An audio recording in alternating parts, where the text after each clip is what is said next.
I'm over here. Streaming. You want order? Ramly Burger? My phone's here if you want to order.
Figure out where the gold bits are on this helmet. Maybe the grill. Maybe kind of like helmet 3. That could work.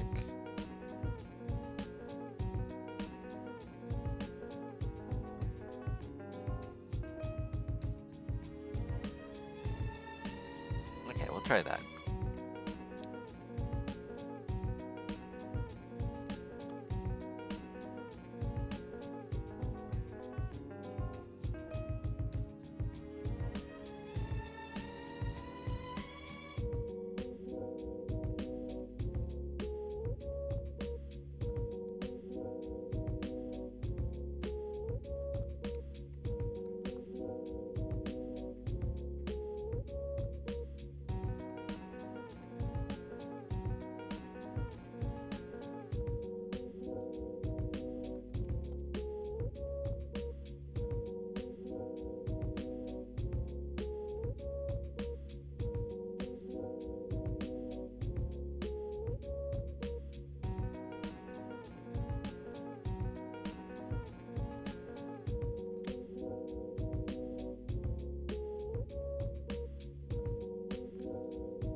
some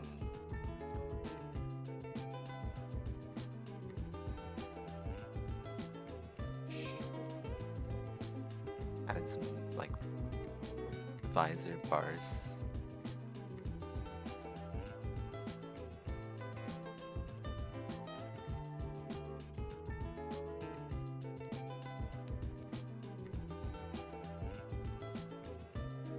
I don't know why I'm doing it this way. Like, just get a few cylinders. Oh well, whatever.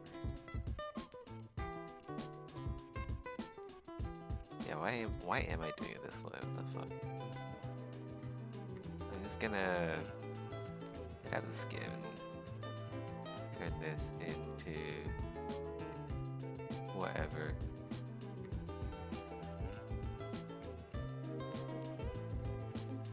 Delete that.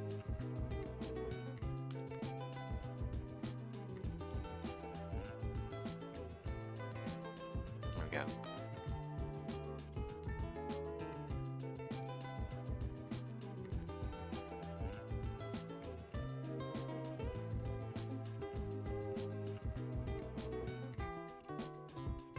Try to line up the bars with like the spikes so the retopo is nicer. Less of a pain in the butt. Although I could probably just retopo these separately.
Yeah, that's pretty good already.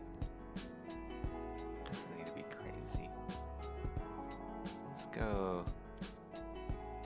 figure out what's going on over here.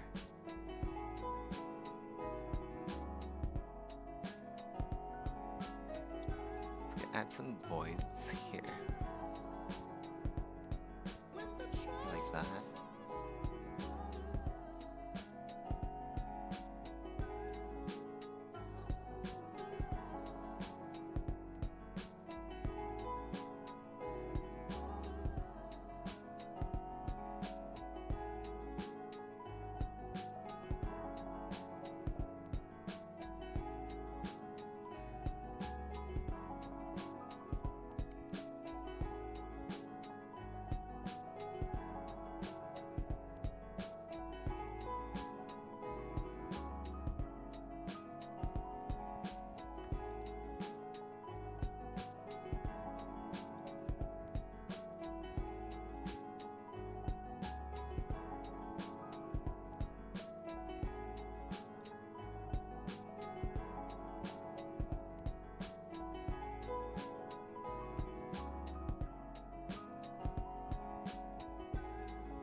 How does this stack against the other helmets?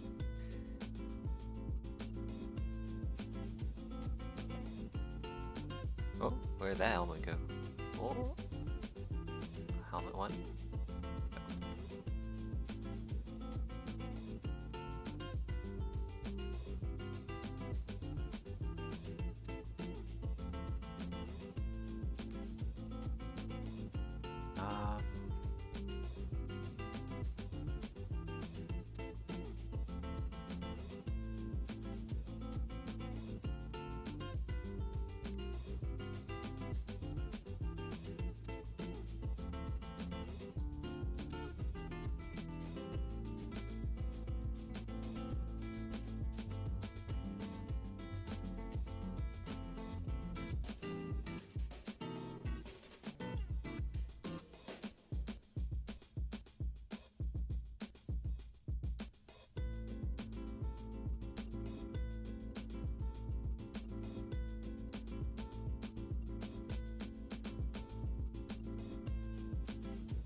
Not sure if I like the one on the cheek here. Yeah, cover that back up. Maybe.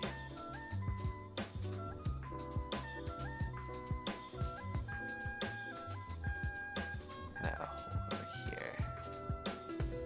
I've traveled through eternity, spending only seconds in pure consciousness. But the tears still drown my love. To me, the sweetest man in the world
is back. This is where the two plates separate. Actually.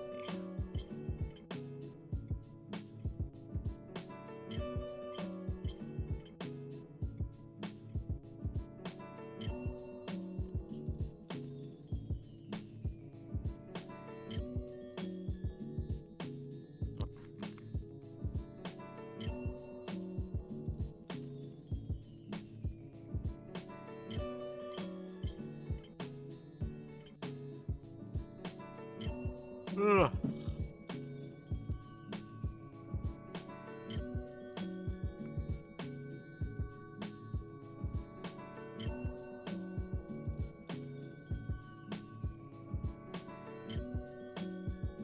Welcome back. Today it's a giant one. It's the story of Blizzard Entertainment's downfall. Mike Morhaime, Blizzard Entertainment president. Bobby Kotick, CEO of Activision Blizzard and a host of dead games.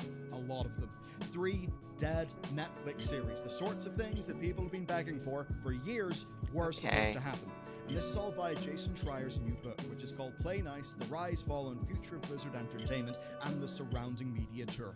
He's got over 300 sources in total for this book, and I'll start with a quote. This is a quote attributed to Bobby Kotick. I want to get a launch every quarter, and then I want to get to a Guitar Hero launch every month.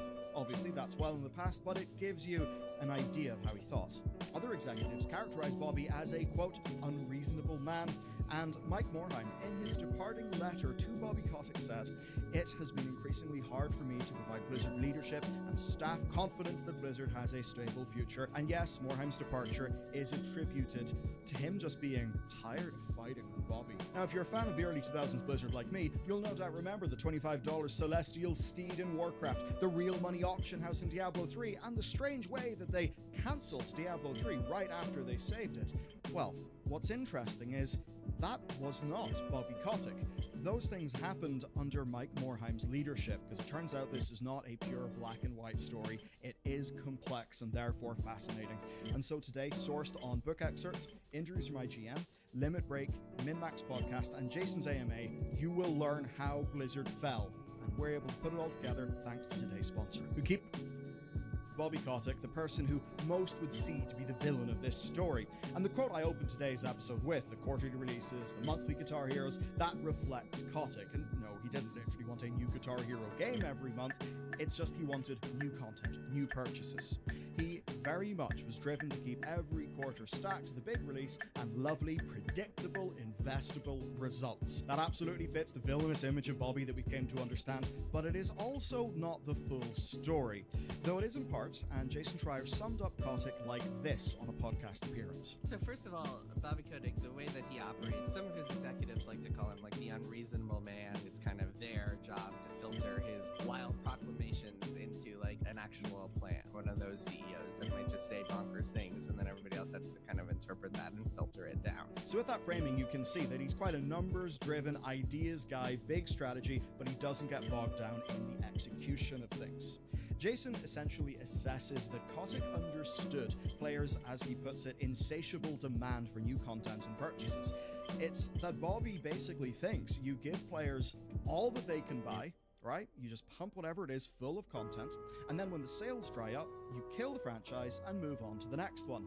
Now, in a way, Bobby Kotick is right about player appetite. Players do want more content, but the approach that they took is one that turned Activision from a multi-franchise, many-game, intellectual property creating machine into a pure Call of Duty factory. And this, of course, tells us that for Bobby, it's not about the games, and indeed, Jason characterizes Bobby by talking about his past, that he as a guy lives and breathes business, that he was selling things to his high school classmates. Maybe he was the guy with, all of the sweets in his pocket that he would sell to his friends. He ran businesses like chauffeuring people to parties in limos. So, to Jason, this is Kotick's core. Damn, Kotick was asmongold. Hustler, and that he That's controlled crazy. Blizzard because of that hustle rather than a love of the video games, which is of course a complete contrast to why anybody would join Blizzard Entertainment. Now that we understand Bobby Kotick, how he thinks, let's talk about how his power over Blizzard Entertainment rose. This all starts with Vivendi, actually. Blizzard was a part of Vivendi Games, but they disliked being a part of Vivendi Games for many reasons. Activision ended up making a merger offer, and that led to the formation of Activision Blizzard.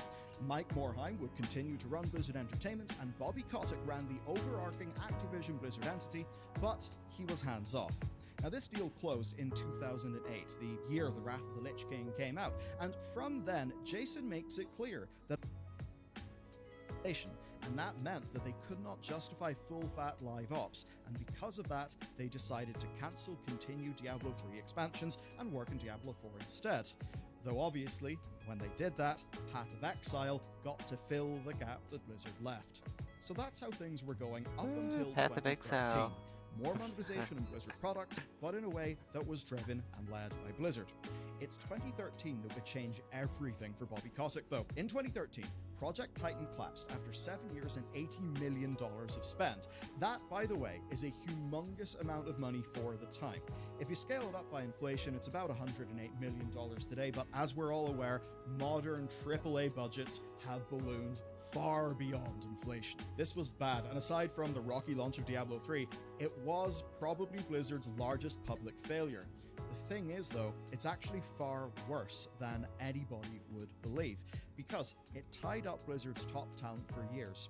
That means it incurred a huge opportunity cost. When somebody like Kotick looks at that, he will say, you took the best of Blizzard, you took them from other teams, you wasted 7 years. In those 7 years, those people could have been making more World of Warcraft, could have been making something that could turn into a billion-dollar franchise, instead of, essentially, a poorly scoped vanity project. Kotick used this failure to increase his control over Blizzard Entertainment and pressure Blizzard to be more commercially disciplined. I actually don't think that Bobby Kotick was that in the wrong. I do think some more commercial discipline would have benefited Blizzard, but of course, that might be a good goal.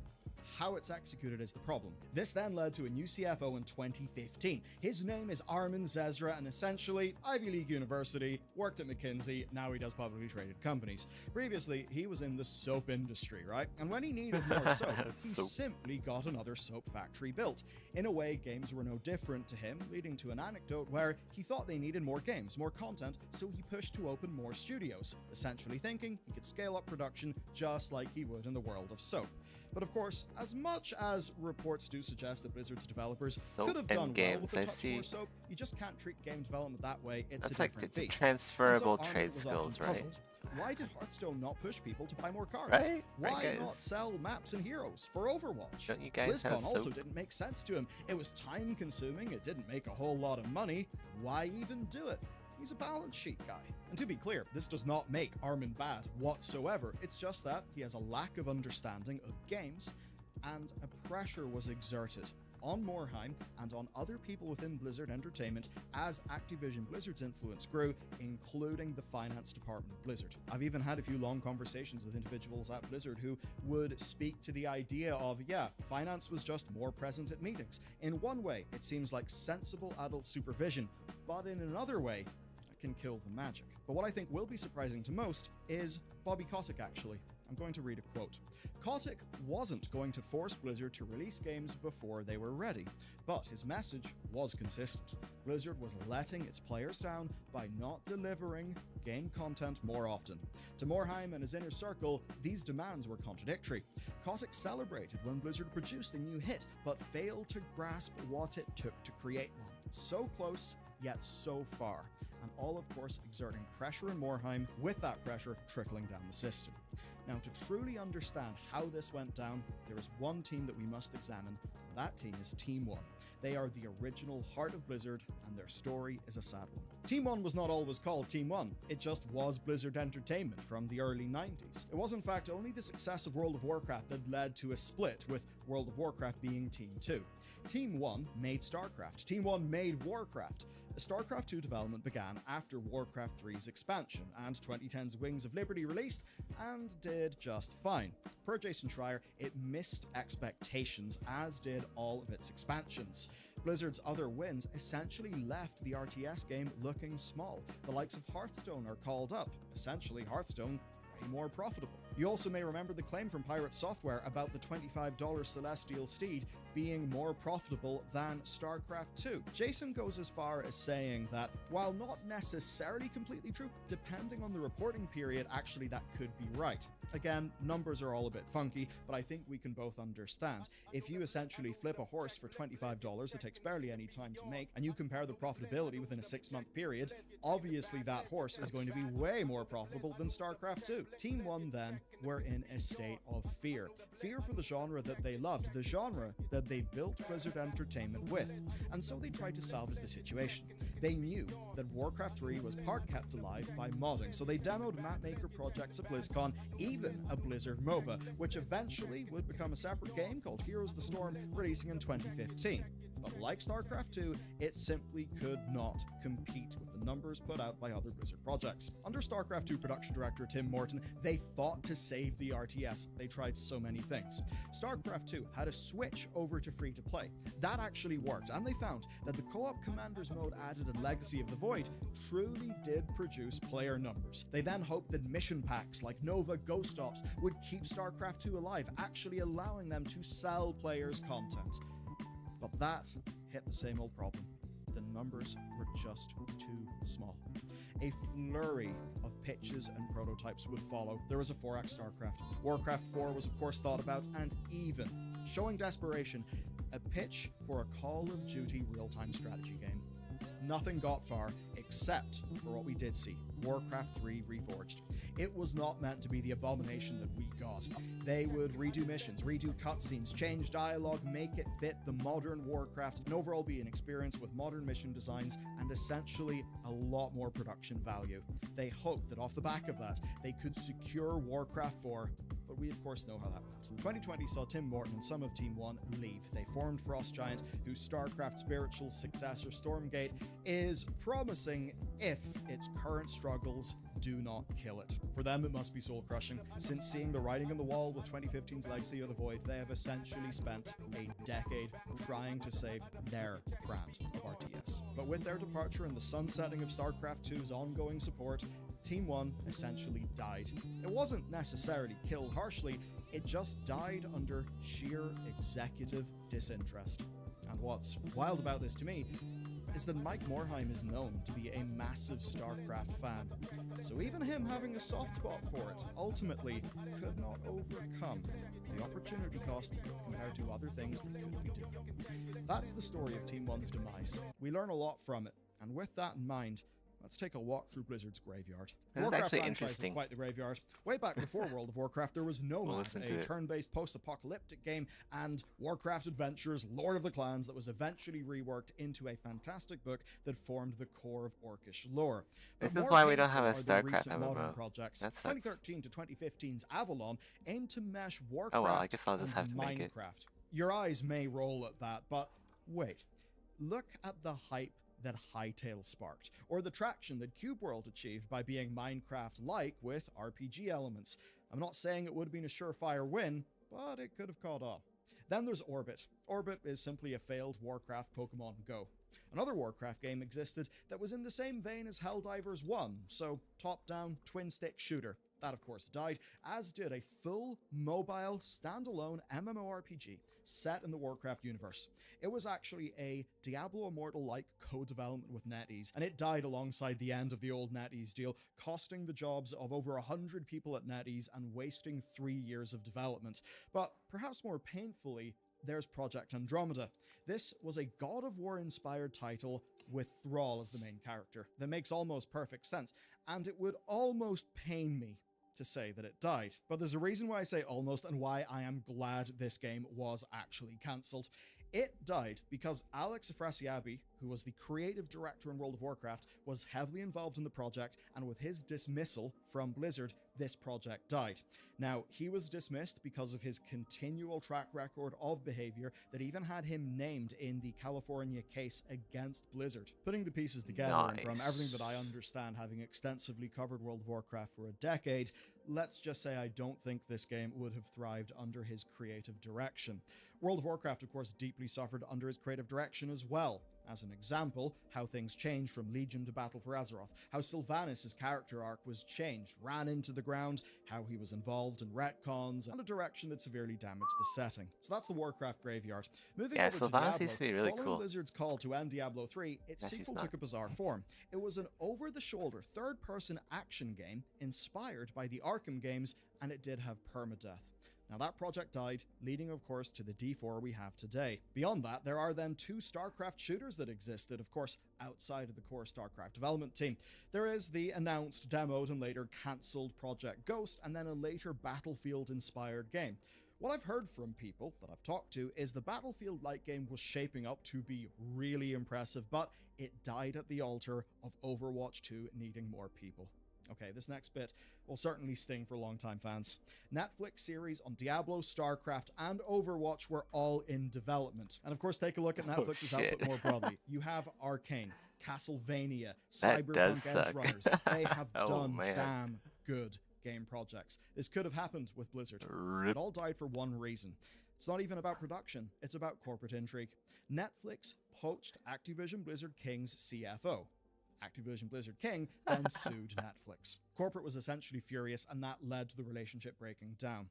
And as much as the recent Illyria short made to promote the war within rekindled some hope and shows off a story-ready format, I would not hold my breath. Finally then, the most recent public casualty, Odyssey, also known as the unannounced survival game.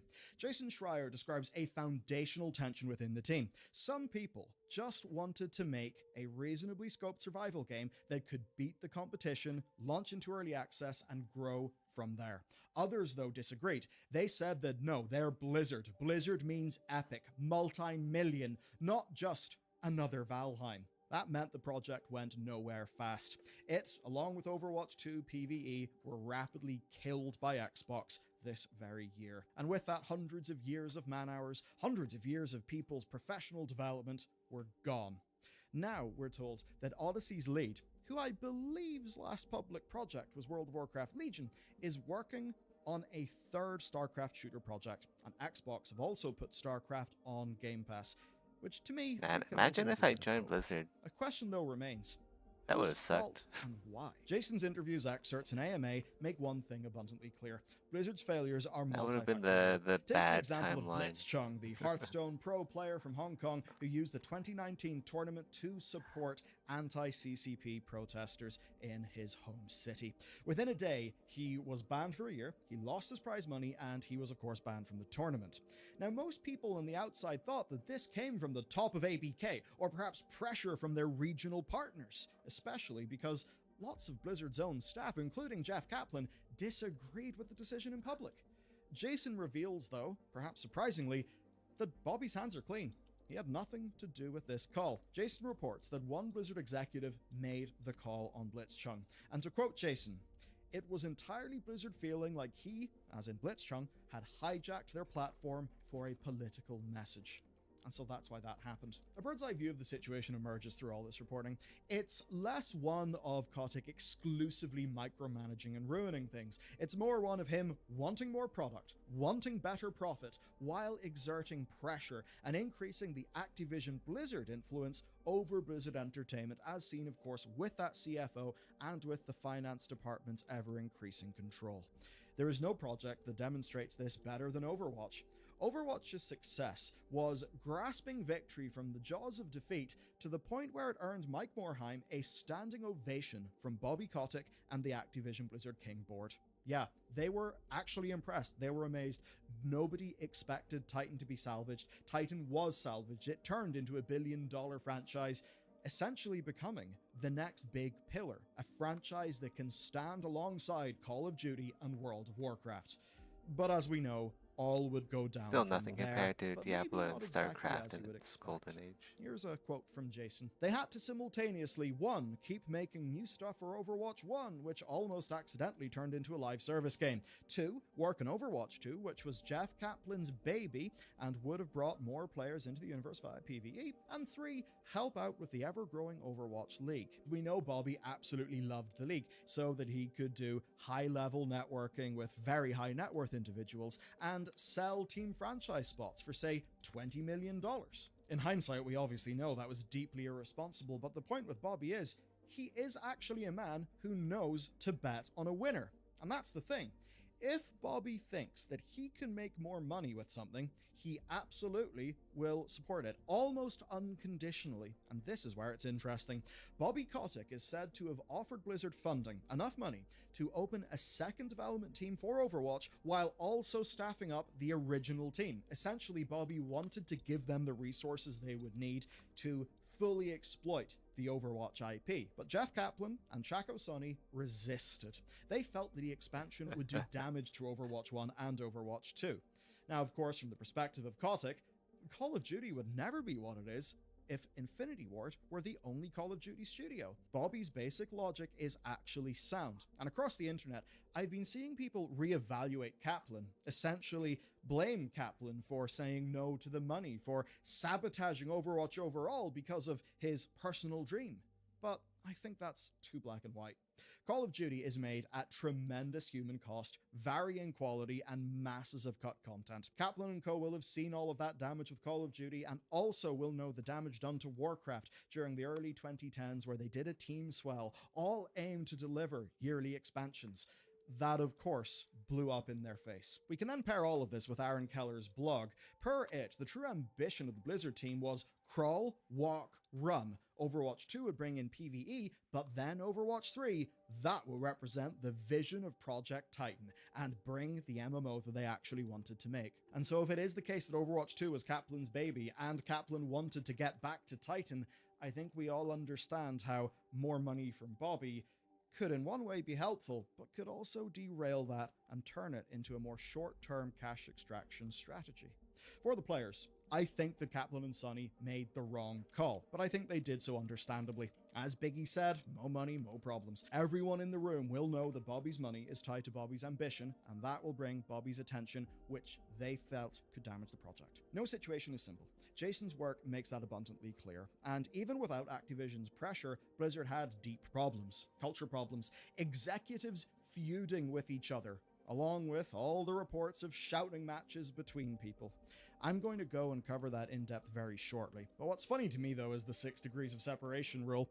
In a way, it all stems back to Vivendi Games.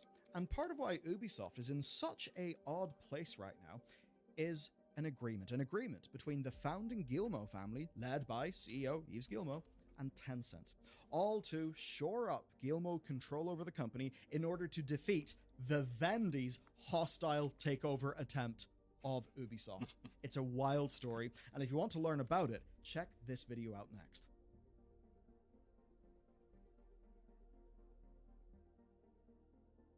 What a shit show.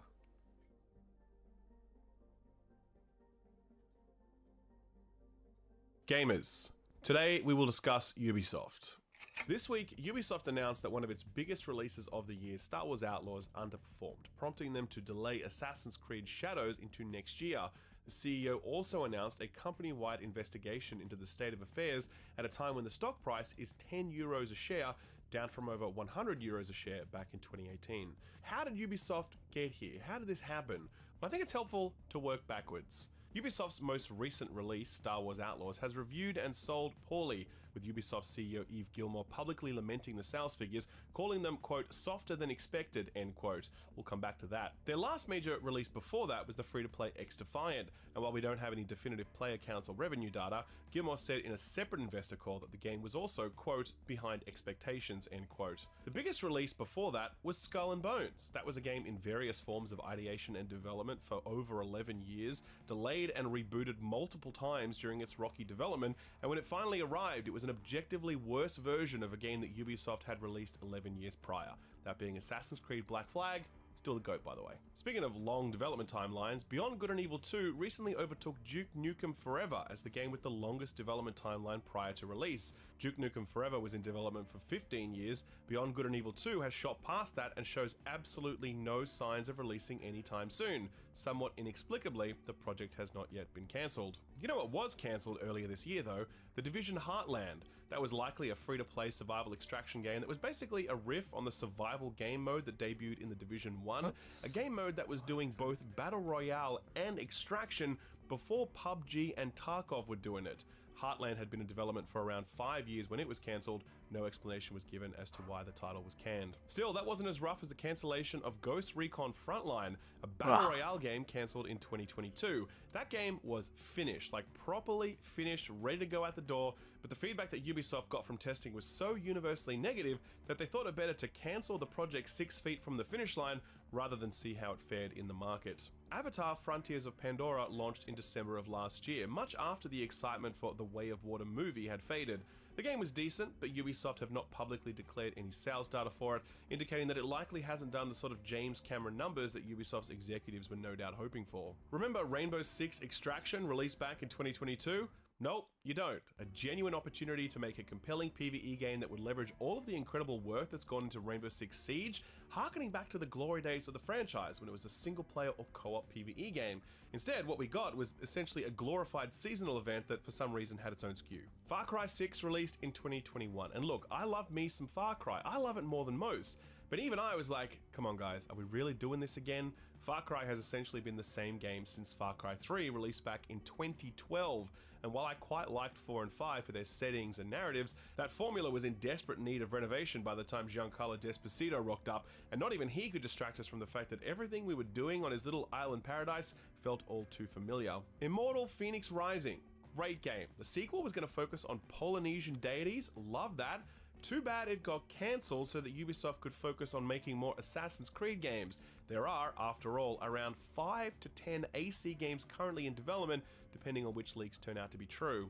Hyperscape came and went in 2020, a bit of a shame to be honest, because while it was a battle royale game, it was at least trying to do some new stuff. Still, I know no one really holds a candle for that one except me, fair enough.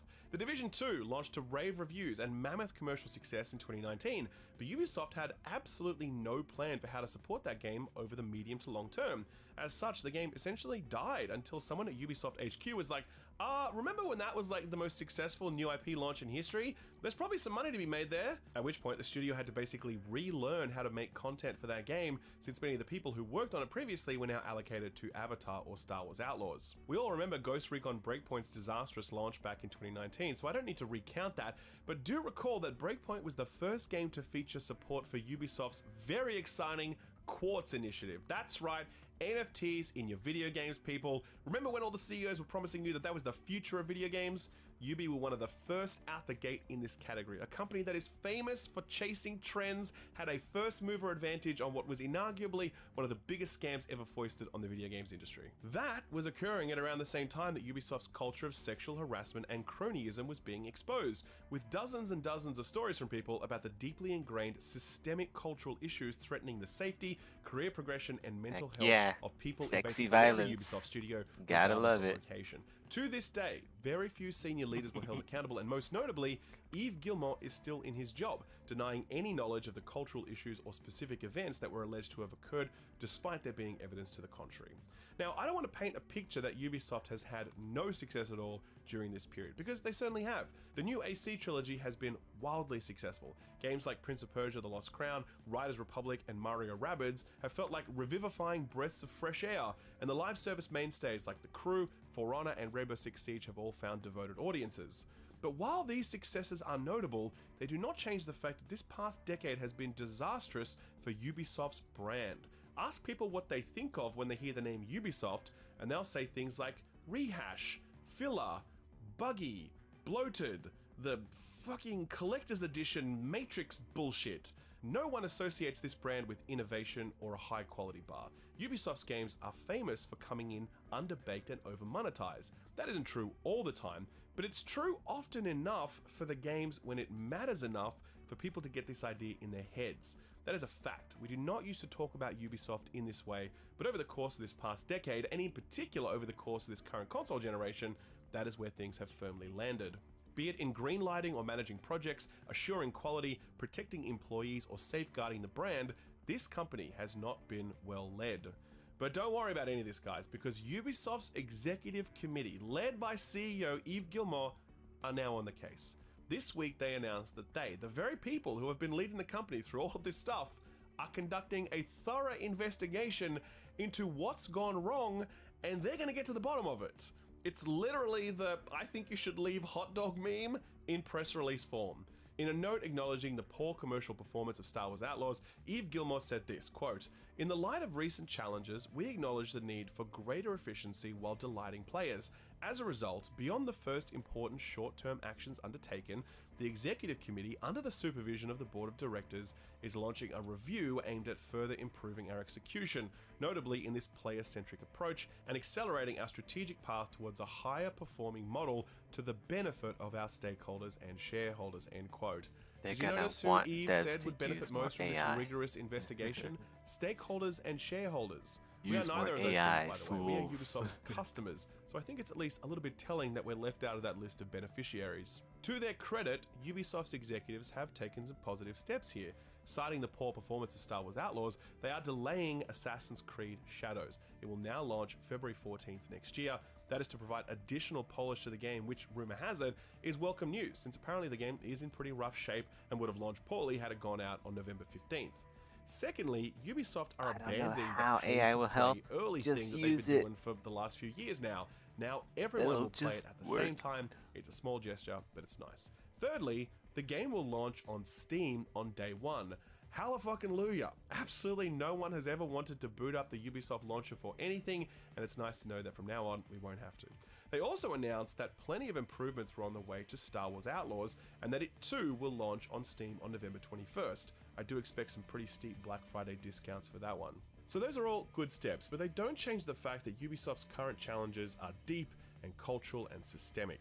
And it's going to take a long time and a lot of work for us to start talking about Ubisoft in a different way. The stakes are very high. Since Ubisoft was founded 38 years ago, the company has grown to 20,000 employees compared to the 13,700 employees of EA, the 12,000 employees of Take-Two, or the 12,000 employees of PlayStation. Ubisoft is a big employer in the games industry, and if its leadership can't turn this company around, then many of those 20,000 jobs are at risk. It's a particularly pointed Yeah, we're gonna challenge see given not a only couple where thousand Ubisoft currently is, from but also Ubisoft, where the at industry least. is headed. The coming era is one that will likely be more disruptive than any we have ever seen in the history of video games, where development costs continue to balloon, where IP continues to be consolidated under a few banners, where the value of hardware and platform holders continues to diminish, and where new technologies open up new ways to play while closing the door on others. I, for one, am not optimistic that Yves Guillemot will find the necessary reserve of leadership and insight to right the course of a ship that has been listing for the better part of a decade. And as I've said before, I'd be much more optimistic about Ubisoft's fortunes if someone else were leading it. But regardless of who's in charge, it's time to turn the page on this current era of Ubisoft. There are too many great people and too many great franchises going to waste, and as for us as consumers, it's just kind of a bummer to have to keep assuming that future Ubisoft releases will meet our low expectations rather than exceeding them. Moving on to other news, Ubisoft may have let us down in the past, but very few game makers have bombed quite as hard or as spectacularly as Fantastic, makers of the day before.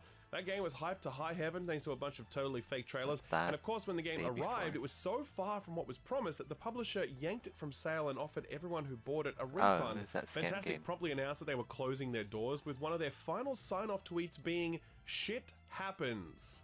Well, somehow, Fantastic has returned. They announced this week that they were back, hard at work on a new game, and they just need us to kick in a few bucks to help make it happen. It all started with a post on their official Twitter handle, quote, "Everyone deserves a second chance. We deeply apologize to everyone for the day before and take full responsibility for what I think happened. it's the side Check out that our for plan, yourself. What the Fantastic fuck? 2.0, where we share how we'll fix our past mistakes and are preparing to return better," end quote. The tweet links to their website where you can download a PDF file that outlines their plans for a comeback, and I swear to God, I have not downloaded that file because PDF files can house some malicious shit and I do not trust these guys. I did manage to find a text version of it elsewhere though, and the plan essentially involves no longer utilizing volunteers, more honest and more transparent marketing, progress updates, beta tests, and a bunch of other stuff. The linchpin in all of this is a new game called Escape Factory. It's described as a physics-based multiplayer co-op escape game set in a dangerous factory. Fantastic claim they do not have the funds to make this themselves, so they've started a Kickstarter with a goal of around 22,000 Australian dollars. After about 5 days of being up, the project has a total of 45 backers, donating a collective 3,400 Australian dollars. Fantastic have said if they do not meet their funding target, they will not be able to go on making games. Now look, I actually agree with what they said about second chances. I don't think anyone owes them a second chance, and I certainly won't be giving them my money, but if they want to put their heads down and work towards rebuilding their lives and reputations, I honestly say Godspeed. I think it's an impossible task given how spectacular a disaster the day before was, but if that's what the studio's founders, Edward and Asen Gotovskev, want to do, then I say good luck to them. This is them, by the way. This is footage that they themselves provided to IGN back in 2021 as part of an exclusive gameplay reveal trailer. This video is still up on IGN's YouTube channel. So it was a little weird this week when someone, and I don't know who it was, issued a privacy strike against my video covering the day before. And the privacy complaint was timestamped at the exact moment when I was using this footage of the brothers Fantastic. I did not reveal any personal details about these brothers other than their names, and it wasn't even a revelation since their names and faces were already in the public domain because they put them there, freely viewable across numerous websites and videos well before I posted my own. Now again, I don't know who issued this privacy claim, and I don't want to allege that it was the brothers Fantastic because they're out there trying to turn over a new leaf, and I don't think this sort of spurious claim is congruent with that ambition. I'm hoping this is just some troll looking to make trouble. Regardless, a claim like this is highly unusual. YouTube is currently reviewing it, and if they deem that I have violated someone's privacy, the video will be deleted. I will let you know how things land. Turning to Tokyo Game Show now, that happened last week. I was there and it was a good time. I didn't get to see the Xbox showcase in person though, but apparently I didn't miss too much. The event was kind of hyped up by more than a few people prior to it airing, and I kind of think they should have pumped the brakes at least a little bit. We did get a new look at Metal Gear Solid Delta, which honestly continues to look great in that it's exactly the same game as before, only with nicer visuals. You can't improve on perfection, so it's nice to see that Konami aren't trying. StarCraft 1 and 2 are both coming to Game Pass, so that's nice. We got a new trailer for Indiana Jones and the Great Circle, which was kind of similar to the other trailers we've seen to this point. Really hoping to see an extended gameplay trailer for this, and ideally some hands-on impressions from the press. We'll see if either of those things happen before launch. One of the few reveals we got during this showcase was Threads of Time, a retro-style RPG developed by Canadian studio Rio Games. Its developers have worked on Shovel Knight, Fortnite, Deltarune, and Tomb Raider games in the past. Apparently it also features the assistance of legendary developers and composers from the Xenoblade and Mana series. It's kind of meant to be a spiritual successor to Chrono Trigger, kind of like Sea of Stars was. No date for this one yet, but it does look promising. Speaking of the Mana series, Trials of Mana and Legend of Mana are now both available on Xbox Game Pass, which was a really nice surprise, and much to the delight of Final Fantasy fans, the Pixel Remaster compilation is finally available on Xbox. It's out right now, but sadly it's not on Game Pass, so you'll need to shell out for that one if you want it. Outside of that, the showcase was a lot of updates on games we already knew were coming, but with a distinct focus on the Japanese market. In that sense, the showcase was successful because it demonstrated Xbox's continued commitment to Japanese-made games, but on the other hand, there wasn't a lot to write home about. It was fine, but probably a bit of a missed opportunity after Sony's fairly middling state of play gave Xbox a wide opening for a bit of one-upsmanship. A quick lightning round to finish off. Jason Schreier says Guerrilla's next game is Horizon Online, a live service based on the Horizon universe. Speaking during the Spawnwave podcast, he said that they were working on a new single-player Horizon game, but that online was the next cab off the rank. He says a lot of people are working on it. I'm still hoping it's a Monster Hunter style game because I think that'd be sick. It's probably going to be an extraction shooter though, knowing my luck. Speaking of Horizon, did you guys see these cheeky Horizon Zero Dawn PS4 price hikes? Well, last week, Sony revealed the world's most unnecessary remaster, that being Horizon Zero Dawn Remastered. It's a $10 upgrade to get the remaster if you own the original, but you can score it really cheaply if you bought a PS4 copy, got a free upgrade to the PS5 version because Sony was shamed into offering that after trying to back out of that promise, and then you could pay your $10 to get the remaster. Well, Sony closed that loophole pretty quickly. They doubled the price of the PS4 version of the game, and that's of course after they removed it from the PS Plus catalog. A remaster that no one wanted, resulting in a more expensive product for everyone. Great job, keep it up, Sony. Circling back to Jason Schreier for just a second, he's also said that Blizzard are working on a StarCraft shooter. No, it's not Ghosts, and no, it's not that other StarCraft shooter that also got cancelled. It's a whole new thing that's being led by Dan Hay, who previously worked on Far Cry games. That scoop comes courtesy of Schreier's soon-to-be-released book titled Play Nice, The Rise, Fall, and Future of Blizzard Entertainment, which is out sometime next week. Schreier is actually joining the FPS podcast this week to chat about that, so be sure to tune in on your podcast platform of choice. That'll go up over the weekend. Devolver Digital is launching a new label dedicated to adapting entertainment IP into video games. The label is called Big Fan Games, and it's basically a play to get more indie developers working on projects leveraging big IPs. They have 6 active projects in development with the aim of getting around 4 to 5 games out a year. Sounds good to me, to be honest. They can get some studio What's to the make more of catch, those though? PS2 style Lord of the Rings games, What's then I think the this whole thing catch? would have been worth it. And finally, did you all catch that Death Stranding 2 presentation at Tokyo Game Show? Kojima took to the stage along with members of the Japanese voice cast. He showed off a bit more of the game, but not too much. He did say the game is tracking for a 2025 release, but wouldn't commit to a specific date. The highlight of the show was this, which is what I secretly suspect was Kojima's passion project all along.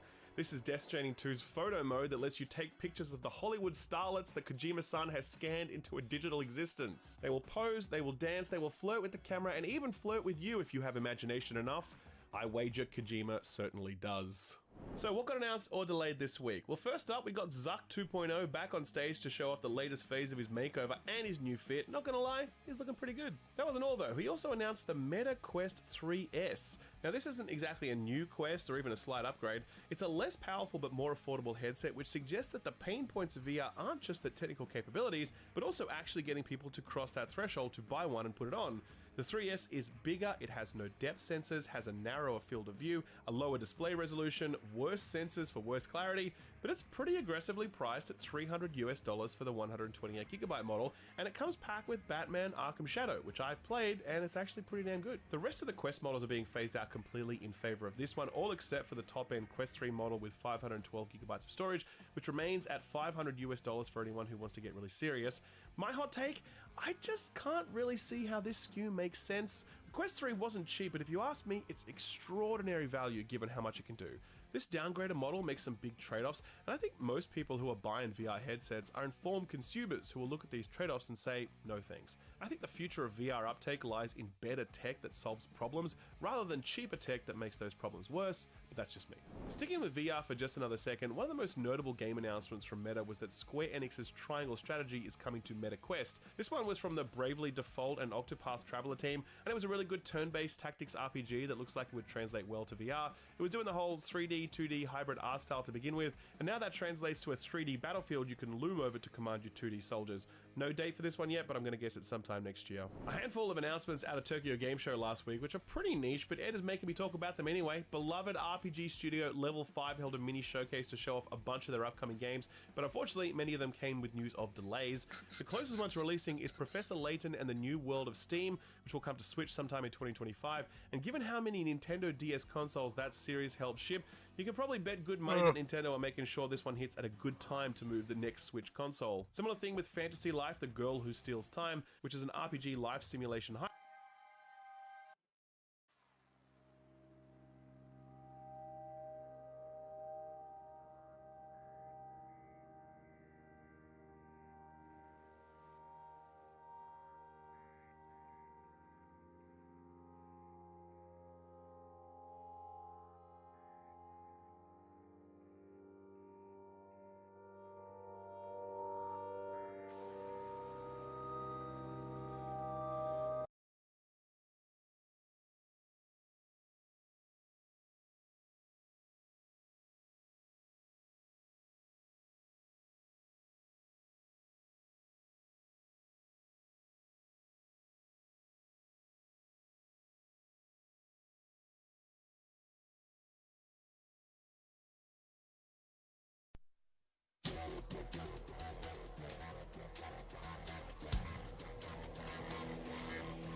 Resty, how's it going?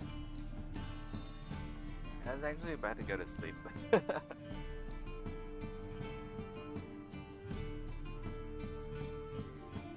It's literally already October.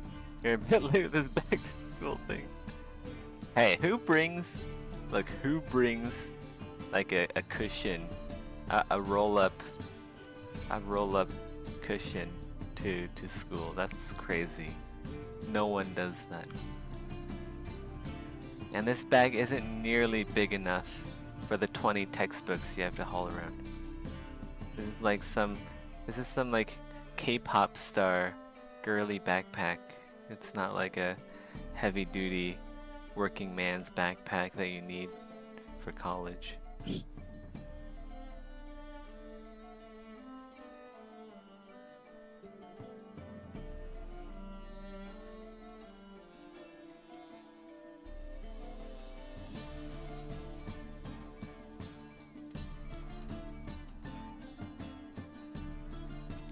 Hood's in the way. I gotta be careful about adding stuff like that. I can flatten the hood a bit. Gotta make sure nothing really clips. At least not too bad anyway.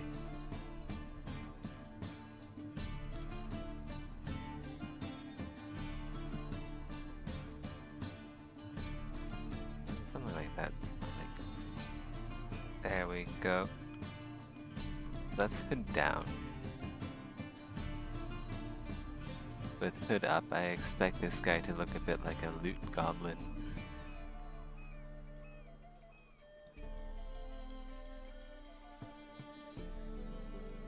Yeah, loot goblin mode engage.